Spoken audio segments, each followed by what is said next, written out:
हम सब लोग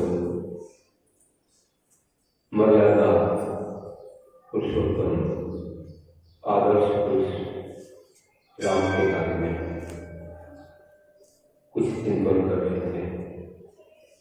कल हमने देखा कैसे उन्होंने पिता की आज्ञा को स्वीकार करते थे और बाद में केकई माता के द्वारा क्षमा प्रार्थना करने पर स्वयं क्षमा करते हुए इस प्रकार से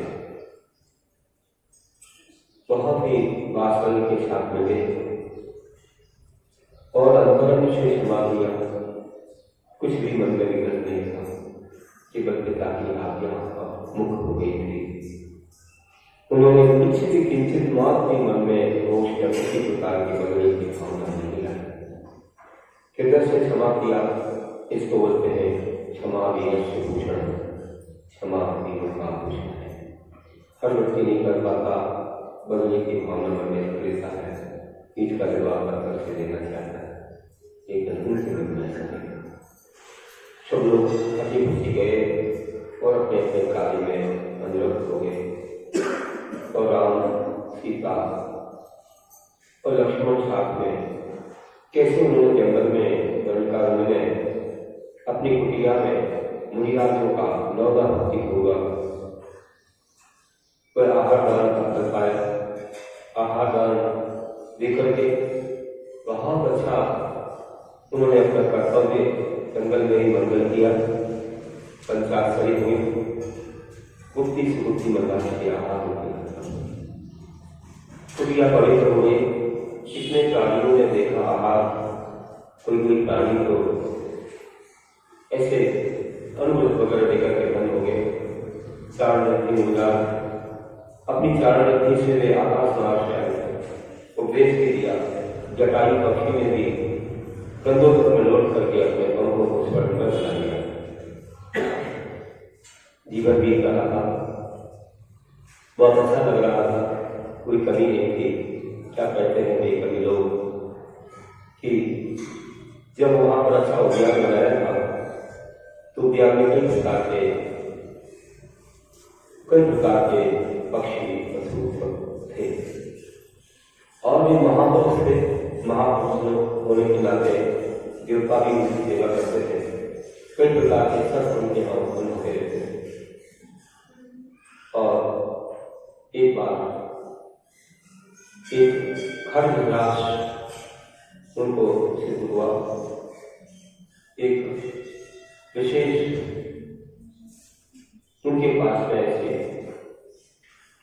तलवार जैसा कोई विशेष शस्त्र उनको मिला और उन्होंने जंगल में उसकी तीक्ष्णता का परीक्षण करने के लिए एक जगह भ्रमण करते हुए एक ऐसा झुंड था, तालियों से लताओं से बेशुद्ध एक झुंड था। सोचा इसी पर चला के देख लेते हैं।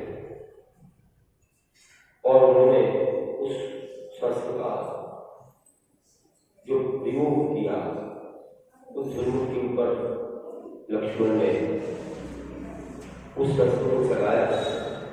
झुरमुट तो छिन्न हुआ ही, लेकिन उसके अंदर कोई बैठा था जो विद्या सिद्धि करता था। वह भी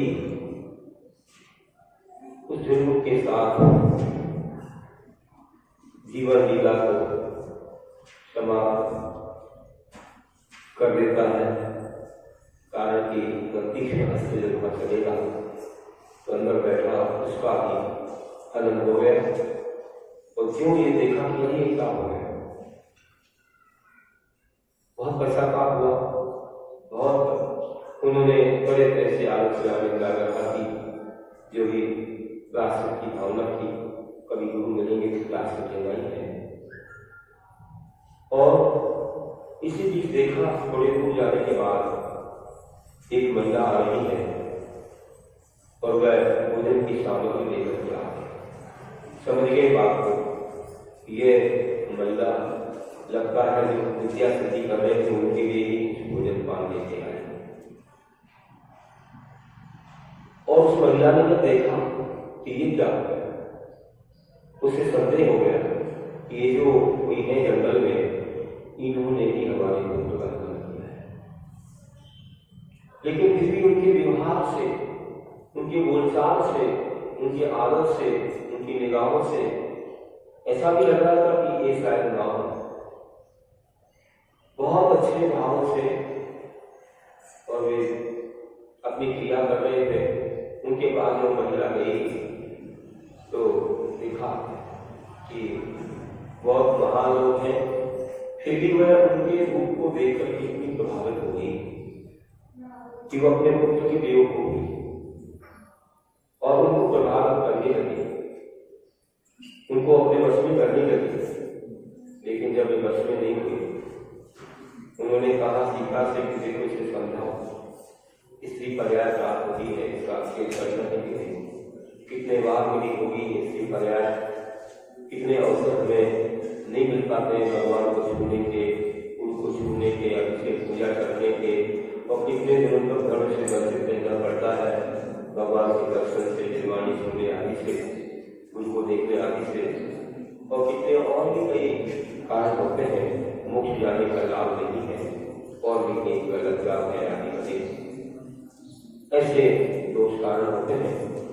इसलिए इस पर्याय को मायाजाल से रहित बनाओ।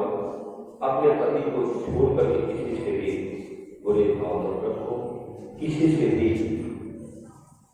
ऐसी भावनाएं, विषय वासना की भावनाएं मत रखो। सभी के प्रति भाई, पिता, पुत्र के समान व्यवहार करो।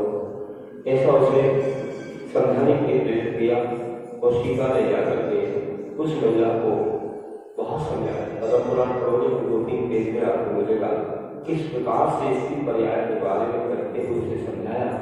इतना लज्जित कर दिया, इतना लज्जित कर दिया कि इस पर से नीचे समझो ना कटी, लोग ना काट ही देते थे, ना कैसे नहीं कटी थी, लेकिन लज्जित कर दिया। और वह लज्जित होकर के वहां से भाग निकली। तो जब वो पहुंची अपने स्थान पर, सब दीवानों की व्यवस्था रहा करती थी, ज्यादा लोग थे। और जब वह पहुंची तो अपने पति से उसने कहा कि हमको ऐसा परेशान किया है लोगों ने, आए हुए हैं जंगल में लोग, सबके महापुरुष जैसे हैं, और मेरे पुत्र का भी हनन हो गया। और आप देख सकते हो कि मेरे शरीर पर भी काफी कुछ किया और अपने बड़े बड़े नाखूनों से अपने शरीर पर निशान बना लिए थे, क्योंकि इसके नाखून सूखा जैसे थे। नाम भी सूखलता रखा गया है। और सूखलता कहती है खरदूषण से कि देखो मुझे किस तरह से परेशान किया है। और उन्होंने ये सब बातें लंकाधिपति को सुनाई। लंकाधिपति ने कहा कि मेरी बहन को इस प्रकार से किया है तो मैं नहीं छोड़ूंगी, कौन है मालूम करूंगा। और वह आता से द्वेष आया, उसे कोई कमी नहीं थी। रावण के पास कोई कमी नहीं, उसकी 18,000 रानियां मुख्य मंदोदरी 18,000 रानियां उसे करके क्या। और एक समय उसने एक नियम भी दिया,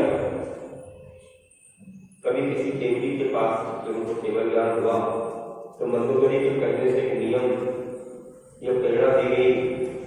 उसने कहा कि मैं कुछ नहीं दे पाऊंगा, मुझे बहुत सारे कार्य हैं, कुछ तो ले लो जो कठिन ना हो। तो उसने लिया था कि जो महिला मुझे पसंद नहीं करेगी मैं उसको अपनी रानी नहीं बनाऊंगा, ये दृढ़ संकल्प। और उसने आता कि केवल हमारी बहन को बाधा पहुंची है, हमारे भांजे को बाधा पहुंची है, इसलिए उसने, बाकी उसको कोई ऐसा मतलब नहीं था सीता से। इतनी रानियां जिसके पास उसको कहीं पर जाएगा, लेकिन बदल लेने की भावना से आया। और आकर के कहते हैं कि कभी लोग कि उसने एक स्वर्ण मरक का रूप बनाया, स्वर्ण मरक का रूप बना करके मैं विचरण कर रहा था जंगल में, सीता की निगाह है उस पर पड़ी, और सीता को थोड़ा वो कि अगर ऐसा ये मृग हमें मिल जाए तो हम अपने ध्यान में रखेंगे। कितना सुंदर है, कितना अच्छा है, कितना भोला है, कितनी अच्छी क्रिया है उसकी, उछलता है, उठ जाता है, अच्छे, बहुत अच्छे वासना से देखता है। बिल्कुल पास में पहुंच करके देखा, बहुत अच्छा लगा, इस हिरण को पा करके हम प्रसन्न हो जाएंगे। और राम से कहा कि ये मुझे प्राप्त हो, प्राप्ति का कोई बात नहीं, हम लेके आएंगे। और राम धीरे धीरे धीरे धीरे चल गए और जंगल में बहुत दूर पहुंच गया है। ऐसा लगता है ना पकड़ में आ ही जाएगा, बिल्कुल पास में हाथ रखने को होते हैं, आगे बढ़ जाता है, कोई बात नहीं, आकर हम पकड़ ही लेंगे, भी हम जबरदस्ती नहीं कर देंगे, फिर भी देखेंगे। बहुत दूर चलेंगे और तरफ निगाहें रखते हुए भी अपने रास्ते को भी भूल गए। इतने दूर चले गए कि लगा कि अब क्या हो, अब तो बहुत मुश्किल हो गई, इसे पकड़ पाना तो मुश्किल है, और इतने दूर हम आ चुके हैं, हम कैसे पहुंचेंगे अपने स्थान पर। और अचानक ये हुआ कि वह मृग अचानक ही आकाश में उड़ गया, आकाश में उड़ गया, बहुत दूर चला गया, आकाश से ओझल हो गया।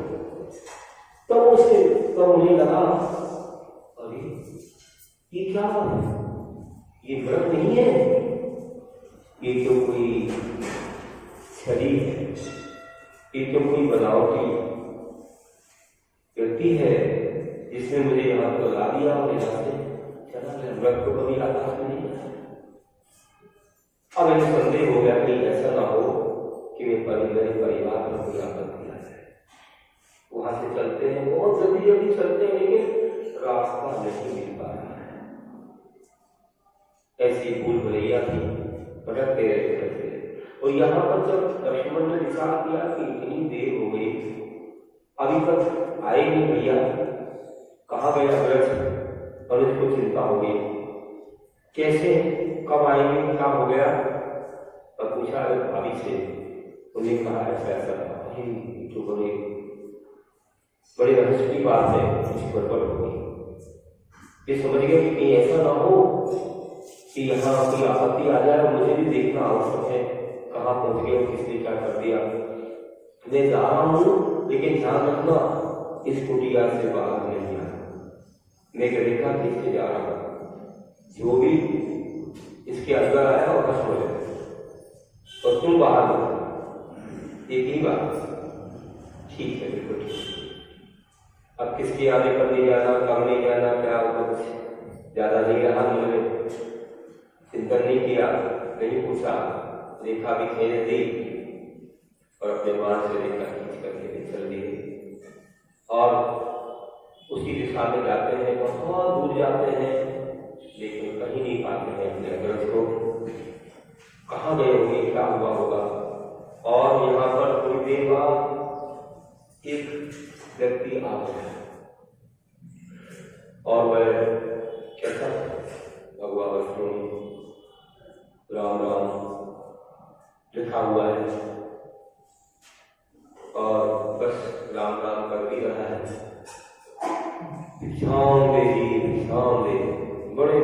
नाजुक है, एक शाम में ही लगा कोई तपस्वी है, बार बार करने पर कहा आ जाइए भोजन कीजिए, नहीं नहीं मैं किसी घर में नहीं जाता, घर में नहीं जाता इसका मतलब इतना सीलवान है, बहुत महान है, बार बार सामने ही सोकर क्या करें। हाँ, बाहर आने पर ही भिक्षा दी जाएगी, किसी के घर में नहीं जाना, तो कर्तव्य है बाहर नहीं आना है। क्या बहुत देर हो गई सोचते विचारते कि आ जाए कोई, अगर कोई नहीं आए बस वह तपस्वी बोलता रहा, बड़े बड़े जयकारी थे सब, और बस ये हुआ।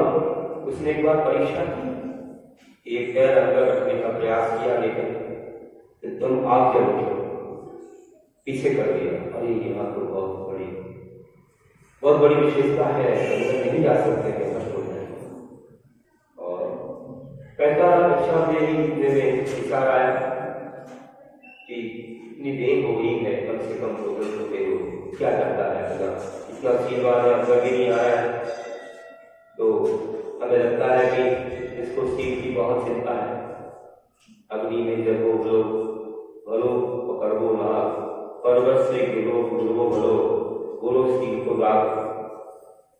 ये बड़ा व्यतीत है, ये समझता है, लगता है कि अग्नि में जल जाना अच्छा है, पर्वत से गिरना अच्छा है, नाक को पकड़ लेना अच्छा है, लेकिन सील पर दूध लगाना ठीक नहीं है, इतना सावधान है, तो क्यों ना हो कि हम उसके पास जाए, घर पर आए किसी व्यक्ति का स्वागत और भिक्षा देकर के जो ही वह स्थिति बाहर आई, एक पति व्रत को धारण करने वाली, महान शिव की उपासना करने वाली, हमेशा अपनी निगाह नीचे रखने वाली, बहुत जीवन महान था, संस्कारवान थी, जो आई क्योंकि बस उसने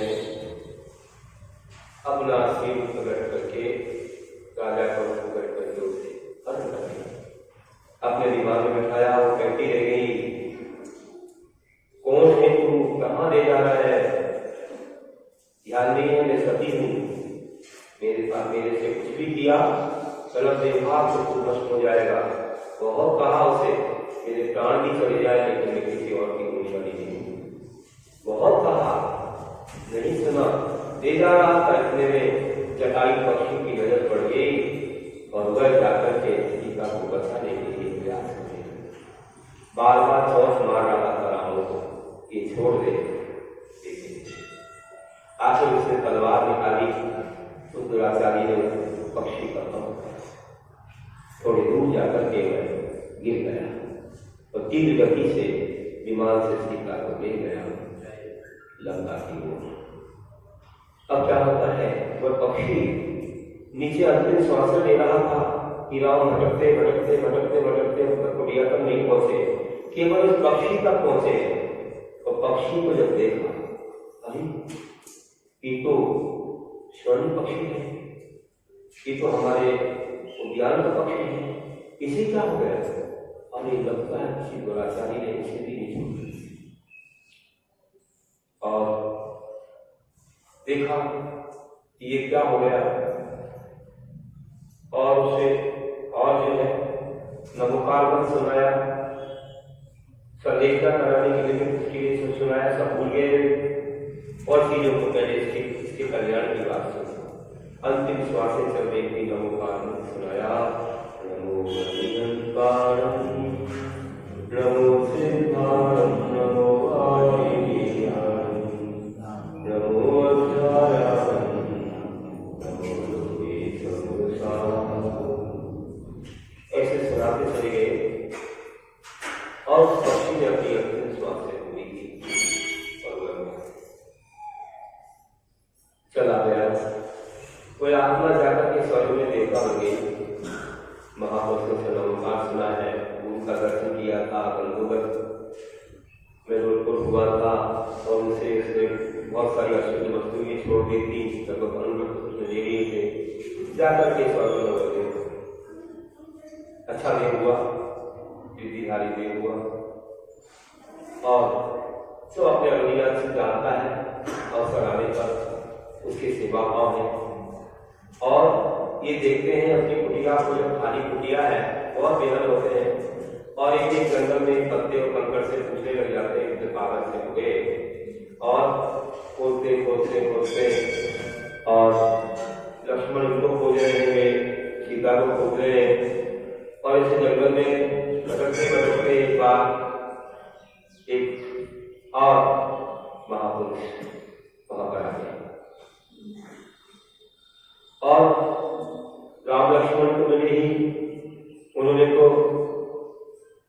बहुत अफसोस प्रकट किया कि देखो कैसे जीवन में घटना घट जाती, हम कहाँ महल छोड़ के आए, वनवास में आए और आज ऐसी घटना घट गई, अब क्या होगा। और वे महापुरुष आकर के पूछने लगे, वह कसे से प्रणाम किया और कहा आप कहाँ से आए थे, पूरा समाचार दिया, उनका भी उन्हें समाचार दिया। तो सब लेने के बाद कहा हमको ऐसी सुविधा हो गई है, आप निश्चिंत रहिए, चिंता करने की जरूरत नहीं है, मैं विद्यालय हूँ, मेरे पास विमान है, शक्तियाँ हैं और मैं ये कार्य पूरा करूँगा, पता लगाऊंगा और पूर्ण कोशिश करूँगा कि मैं उन सती सीता को आप तक पहुँचाऊँ, जो भी होगा।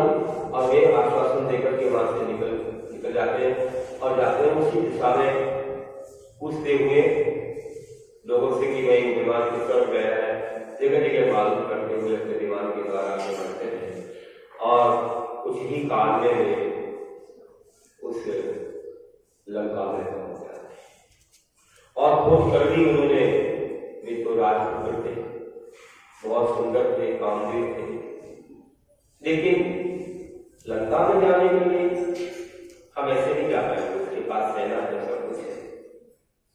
बंदर का रूप लेना पड़ा, बंदर का रूप लिया और उस रूप को लेकर के वहां प्रवेश किया और मालूम पड़ा कि अशोक वाटिका में सती सीता विराजमान है, चारों तरफ 18,000 गाड़ियां लगी हुई है सुरक्षा के लिए और एक अशोक वृक्ष के नीचे ऐसे विराजमान है। और वहां पर मालूम किया तो 10 दिन से उन्हें भोजन नहीं किया है, उपवास है कि जब तक मुझे अपने पति का समाचार नहीं मिलेगा, जब तक मुझे अपने परिवार का समाचार नहीं मिलेगा, तब तक मेरे आहार नहीं सकता। इसी पुण्य से मानो ऐसे महापुरुष मिले और वहां जाकर के उन्होंने संदेशा दिया, धीरे से वृक्ष पर पहुंचे, वो नीचे उतरे, सब समझे बंदर है और समाचार दिया कि मैं राम के पास से आया। इस बात से अपनी नजरें नीचे ही रखी हुई थी, बार बार अपने राम के पास से आया, आपने भोजन नहीं किया, तो से आप भोजन कीजिए, आप सब करना छोड़िए, हम ये व्यवस्था बनाएंगे, अपने तन को न सताइए, एक काया मुरझा गई है और आप भोजन कीजिए। बार बार सुनने वाली नहीं थी, धीरे से उनकी मुद्रा को भी दिखाया, अपने असली रूप को भी दिखाया, मुद्रा को दिखाया, देखो मैं मुद्रा लेके आया हूं, देखिए मुद्रा तो वही है, अंगूठी है, लेकिन विश्वास नहीं होता जब मुद्दे कोई हरण करके ला सकता है तो मुद्रा लाने में करना। फिर कहा अगर आप इनके महान पुरुष से परिचित हैं तो आप उनका परिचय दीजिए, उनका परिचय कैसे है? तो कहा रामायण में लिखा है, कुछ कवि लोग कहते हैं कि नामासं राघवो भुङ्क्ते न चेन्मधुसेव्यते वन्यं सुन्दरितं नित्यं भक्त्यमश्नाति केवलम्। सीता जी को परिचय दिया कि राघववंशी राम कभी मांस का सेवन नहीं करते, राघववंशी राम कभी मधु का सेवन नहीं करते, वे हमेशा जंगल में विहार करते हैं, शाकाहार करते हैं, ऐसे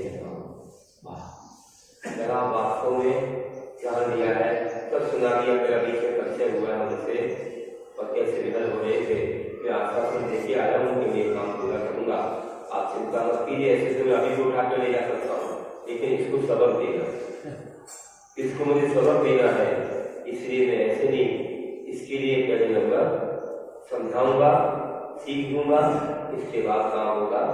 तो बस कहा, बहुत सारे फल आए, तरह तरह के केला है, सेब है, अमरूद है, अनार है, तरह तरह के फल थे, और राम फल है, जाम फल जो भी बोलते हैं आपको, और इस फल को ज्यादा ही खाया होगा, लगभग सीता फल हो गया होगा। बहुत सारे फल रखे थे, 10 दिनों के बाद मैंने फलाहार किया। इसके बाद से वापिस आए और राम को संदेशा दिया कि मैंने खोज लिया, कुछ दिन लग गए और मैं आ गया, और सीता कहाँ विराजमान है, मैं उनको संदेश दे के आया, और मैंने क्या क्या कैसे कहा, क्या कैसे उन्हें सुना, इस प्रकार से बात मानी और 10 दिनों के बाद फलाहार किया है। अब आप चिंता मत कीजिए, हम उनको ऐसे जाते रहेंगे, देते रहेंगे, सब कुछ करेंगे, और बस अब धीरे धीरे हमें कार्य करना है। और ऐसे कार्य के लिए उन्होंने बहुत सारे लोगों को जुटाया, सबको समझाया, और वहाँ किस प्रकार से जाया जाए संदेश दिया उसको। रावण को कहा कि देखो, नारी को ग्रहण करना ठीक नहीं है, ये उनकी मर्यादा नहीं है, और ये बहुत बड़ा पाप है, क्योंकि उसने अपने नियम को निभाया कि जो स्त्री मुझे नहीं चाहे तो उसको रानी नहीं बना, तो नहीं बनाया, बलशाली तो भी नहीं, एक बहुत बना रही है संबंधों वगैरह की, तुम रानी बन जाओ, उसने तो ऊपर नजर उठा भी नहीं, इसलिए सीट सुरक्षित था, कोई बात नहीं थी, लेकिन फिर भी उसे कहा कि तुम मान जाओ, बस वही कहता था कि मेरे बहन का ऐसा हुआ, मेरी बहन का ऐसा हुआ, ये सब क्यों हुआ, ऐसे में देने वाला नहीं हूँ। बहुत कहा लेकिन नहीं मान रहा है। आखिर फिर युद्ध की तैयारियां शुरू हुई कि लंका पर चढ़ाई करना है, और हनुमान ने भी अपनी सेना बुलाई, बनाई, सब कुछ किया। विद्याधर थे, विद्यार्थी से ही रहने वाले थे, वे हनुद्वीप के थे, हनुद्वीप के थे ऐसे राजपुत्र, और इसीलिए उनका नाम हनुमान पड़ा। एक जगह उनका हनुमान भी नाम था, हनु मतलब वो धका होता है, आकाश में उड़ जाते तो हनुमान भी। एक नाम उनका, एक नाम ऐसा मिलता है पवन सिंह, क्योंकि पवन कुमार के पिता का नाम पवन सिंह, एक का पीछे से पवन कुमार और अंजना के पुत्र थे, इसलिए नाम तो पवनजय, और एक उसका नाम था बजरंगबली, देखो, एक नाम था मारुति, कोई महावीर भी बोल रहे, मारुति क्यों, मारुति मतलब हवा होता है, हवा में चलने वाले, उड़ने वाले मारुति, इसे कार का नाम मारुति रखती है। कभी रखा देख सकते हैं, तो बहुत सारी कारें हैं, कैसे उनका नाम मारुति, और उनका नाम जो बजरंगबली था, इसमें बड़ा रस है। एक बार जब इनका जन्म हुआ, एक गुफा के दासी साथ में थी माँ के, तो जो आप जानते हुए कथा वो नदी है, जैसे पवन कुमार 22 वर्ष के लिए बाहर गए, ऐसा इस प्रकार से उनका जो भी दूध अड्डा हुआ, इस प्रकार से कभी बार मिलना भी हुआ, इस प्रकार से वह गर्भवती हुई, इस प्रकार से लोगों ने संदेह किया, इस प्रकार से गुफा में रही, इस प्रकार से वहाँ हनुमान का जन्म हुआ, इस प्रकार वहाँ एक बार अंजना के भाई अपने विमान से निकल गए, बेबी इत्यादि, उनका विमान हो गया। विमान होने में 3 ही कारण होते हैं, एक कोई अपना संबंधी हो खास, एक की कोई पूज्य हो, एक की कोई शत्रु हो, बीमार हो गया।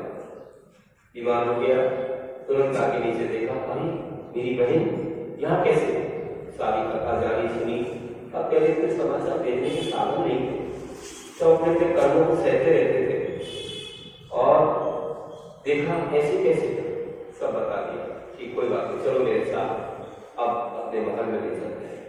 बैठा दिया, विमान में चल दिए, जा रहे थे, बहुत तीव्र गति से विमान भाग रहा था, और में हनुमान उछल रहे थे, ऐसे उछल रहे थे बार बार ऊपर।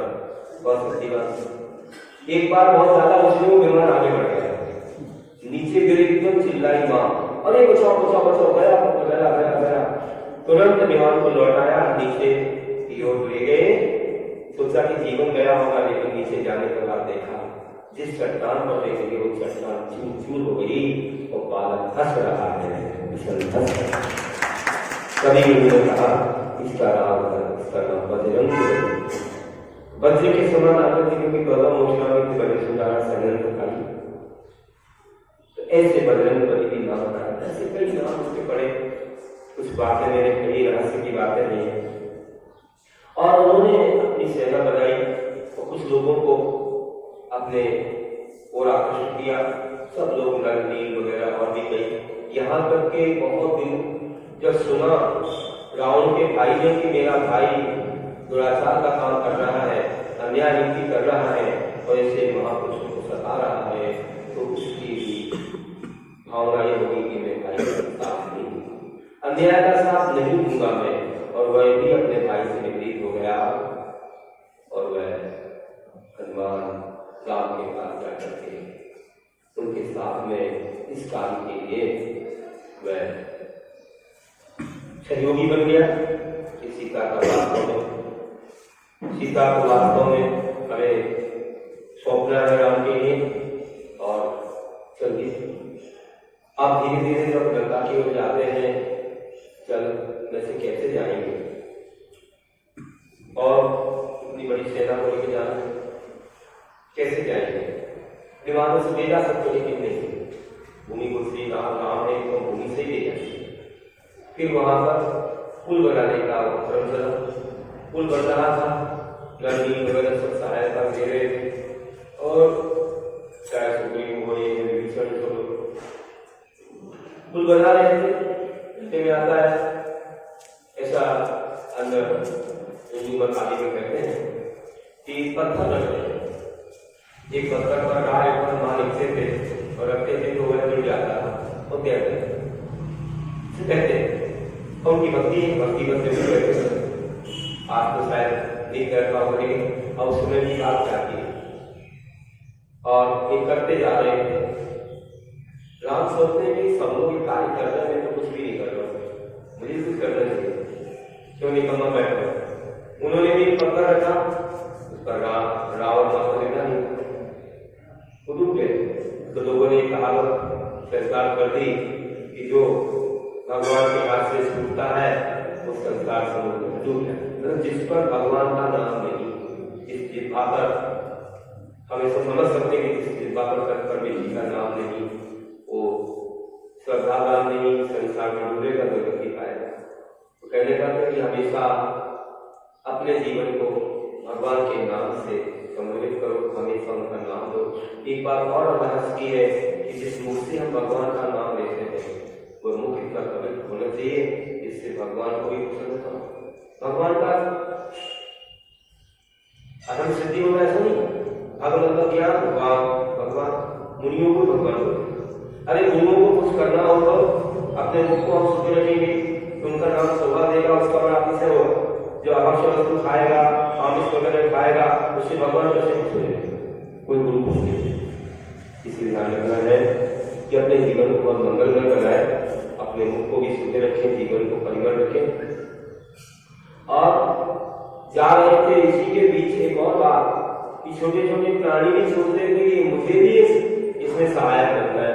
ऐसी कहावत है किसी मत में कि एक छोटा सा प्राणी जंगल में रहने वाला है, पेड़ पर रहता है, घूमता रहता है कहीं भी। छोटा सा प्राणी है जिसकी पूछ पर 3 रेखा होती है, जानते हो, नहीं कहते हो। उसके मन में आया कि मेरी कुछ सहायता करूं, मैं क्या करूं, मेरे को कुछ उठाना तो होगा नहीं। तो कहते हैं कि उसने एक एक कण से सेवा की, पानी में अपनी पूछ को गीला कर दिया और उसमें फूल को छपा लिया और जाकर के पानी में छोड़ा। मतलब ब्रिज बनाने में, पुल बनाने में वो गिरहरी जैसा प्राणी भी सहयोगी बना। कहते हैं कि बूंद बूंद से क्या नहीं हो जाता है, एक एक कण से क्या नहीं हो जाता है।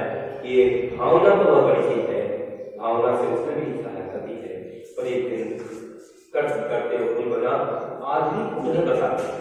ये नासा वगैरह की विदेश की कंपनी है, तो उन्होंने देखा है, ऊपर से फोटो लेते हैं तो समुद्र के अंदर एक बना हुआ है, एक लकीर आती है। अब ऊपर से भले हो गया हो, लेकिन क्योंकि अब पानी बढ़ रहा है समुद्र का, बर्फ वगैरह पिघल रही है, समुद्र का पानी ऊपर बढ़ रहा है। जैसे कि महिलापुरम समुद्र मद्रास के पास समुद्र में चला गया, द्वारिका समुद्र में चली गई, बॉम्बे के पास बहुत बड़ा नगर है, समुद्र के अंदर है, बताते पंडित ने बताया, बड़े बड़े महानगर। तो पानी उससे बढ़ रहा है तो डूब जाता है कभी है, बताते हैं। और लोगों ने कहा कि इसको अलग कर दिया जाए, कहीं पंडितों को बाधा आती है तो भारत के साथ नहीं, अलग नहीं करना, उसको कहते हैं इसको फिर राम का बनाया, राम से ऐसा इसको काफी चलाता है। तो ये है कि वहां पहुंचे, लंका पहुंचे, युद्ध शुरू हुआ और वहां पर युद्ध चल रहा था। बहुत अच्छे धार्मिक भावों से युद्ध करते थे, कभी पीछे से बात नहीं करना, बच्चों पर बात नहीं करना, महिलाओं पर बात नहीं करना, पर्व दिनों में युद्ध नहीं करना, अष्टमी चतुर्दशी आ गई, अष्टादशी आ गई तो बंद। ऐसे नियम थे, समय से देरी बजेगी जब युद्ध प्रारंभ होगा, ऐसे नहीं कहीं से भी अटैक कर दो, ये नीति नहीं। और युद्ध जब प्रारंभ हुआ, होते होते होते अष्टादशी का महापर्व आ गया। अष्टादशी का महापर्व में युद्ध को बंद कर दिया। रावण ने सोचा मेरे पास तो शक्तियां कम है, क्यों ना अपने विद्या की और सिद्धि करूं। शांतिनाथ भगवान का स्वर्ण किनारा है, रावण के महल के पास स्वर्ण किया, उससे जिंदगी था, और उसके अंदर बैठ गया और उसने 8 दिन का उपवास किया। 8 दिन के उपवास के साथ वह विद्या सिद्ध करने के लिए बहुमुखी विद्या सिद्ध करना, बहुत सारे रूप बना सके जिससे कोई समझ न पाया तो नहीं, ऐसी बहुमुखी विद्या सिद्धि कर रहा है। और शांतिनाथ का नमो उपवास के साथ बैठ कर आसन में उठा ही नहीं, 8 लोग, इतनी शक्ति है किसी के पास। कहते हैं कि जैसे कि मुनिराज एक आसन में बैठते और ध्यान करते हैं शुद्ध भावों से केवल ज्ञान हो जाए, लेकिन उसकी भावनाएं श्रेष्ठ नहीं। उसकी भावना में क्या, यहाँ तो शांति का अंदर नाम का वालों तो उसकी विद्या की सिद्धि हो, तो कहते हैं कि ये कैसे, ये तो अभिप्राय गलत, गलत क्रिया अच्छी हो तो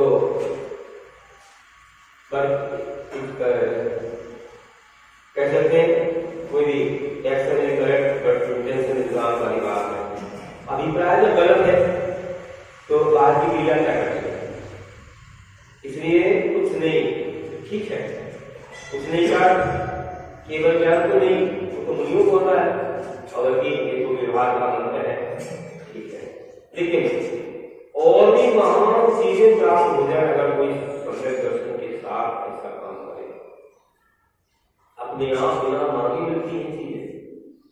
शायद समझने की नाम है और ये मिथ्यात्व में चला गया है, और वह किसी समय सम्यक भी रहा होगा, तो उसने कैलाश पर भक्ति भी की, तो उसने किस प्रकार और अपने सीट को भी कि मैं जो महिला नहीं चाहेगी उसको मैं रानी नहीं बनाऊंगा, इस सीट से वो कैलाश पर्वत पर भक्ति की थी, उसके माध्यम से उससे तीसरी स्वर प्रकृति का संचय हो गया।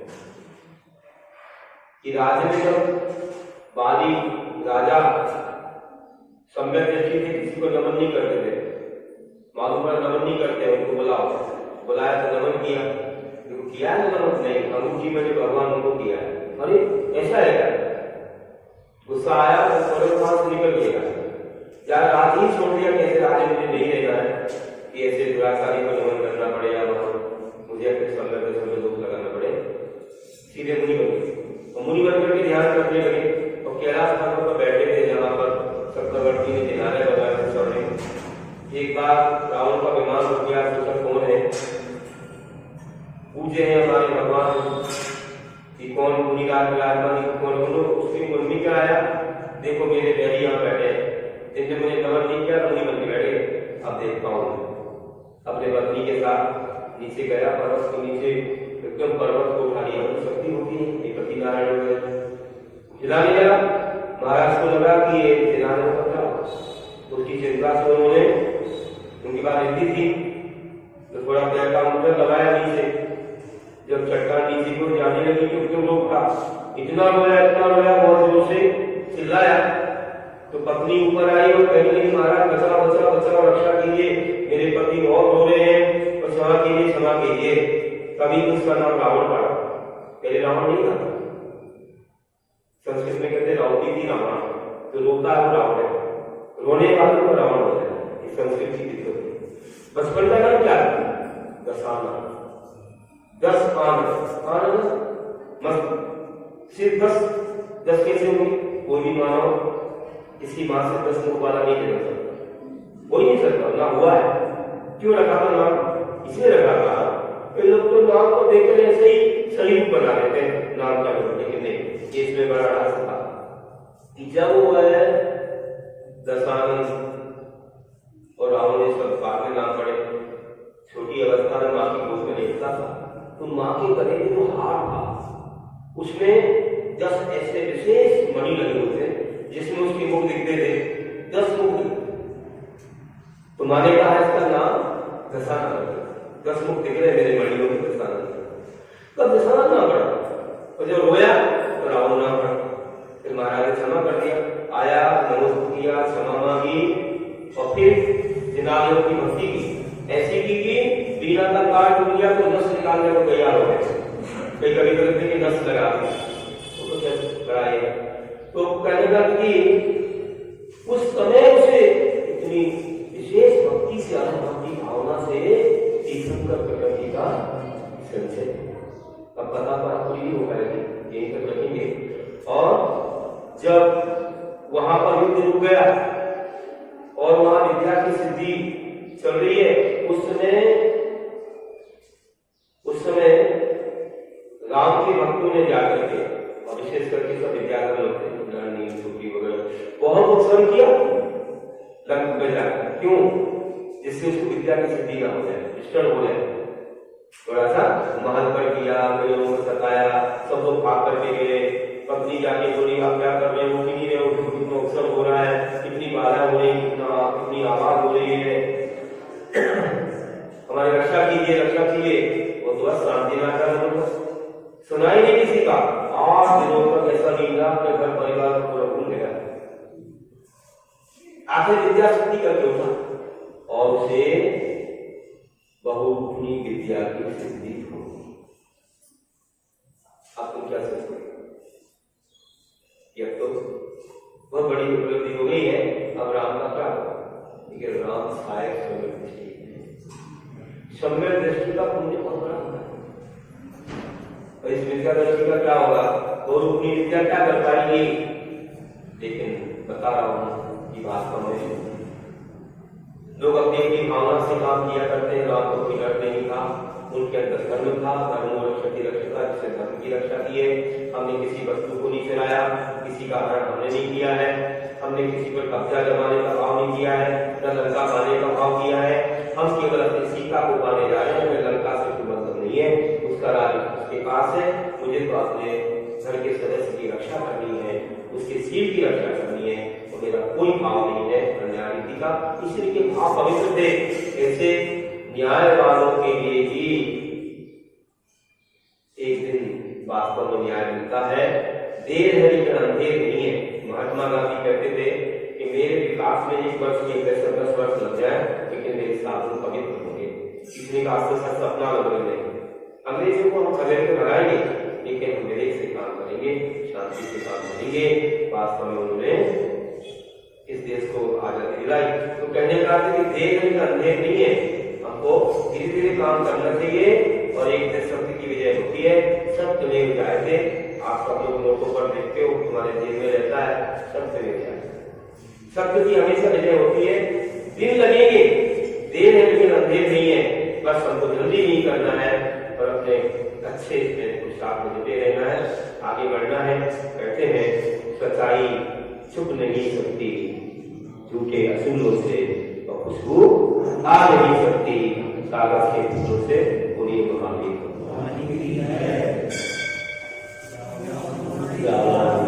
ज्ञान से सूझे पुकारो, तो वाणी मन सदा देखो। हे वाणी भारती तो जपो दिन में, जो तेरी शरणा रहे सो पावे सुझे। देव बलिवाई अंत को गुरु सेवाय गम, तेरा धर्म पालो सदा रहे मोक्षा।